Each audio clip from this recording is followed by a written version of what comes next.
지난달 노원구에서는 노후된 열 수송관이 터지면서 18,000여 세대가 추위에 떨어야 했는데요.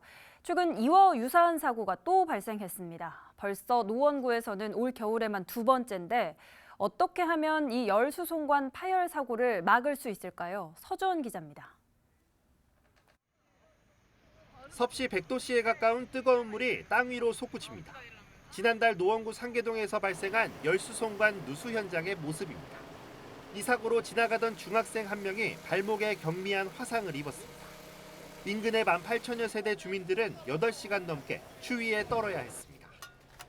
상계동 사고가 발생하고 정확히 한 달 하루 뒤 노원구에서는 또 열수송관이 터졌습니다. 23,000여 가구에 열 공급이 끊겼습니다.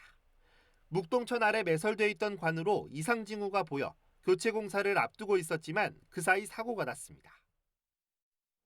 지난달 상계동과 이번 달 이 묵동천에서 발생한 사고 모두 원인은 노후화로 지목이 됐습니다.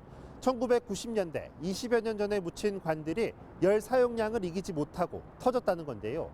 또 이 위험한 사고들의 공통점은 예고 없이 발생했다는 겁니다. 노원구 등의 지역 난방을 공급하는 서울에너지공사의 사업구역은 6개 지자체 21개 동, 총 배관 길이는 432.6km로 이 중 노후 배관만 243.4km, 56%나 됩니다. 사실상 전체 노후관을 한 번에 바꾸는 건 불가능합니다. 현재로서는 예방에 힘쓰는 것이 최선인 상황. 전문가들은 센서와 같은 기술을 적용해 누수나 균열 등을 실시간으로 점검할 수 있는 방법이 필요하다고 조언합니다.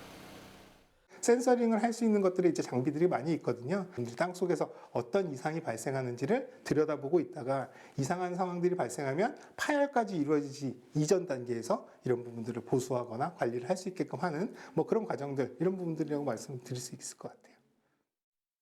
특히 노원구 지역의 경우는 지질조사 등을 통해 순차적으로 교체해야 할 필요가 있다는 지적도 나옵니다.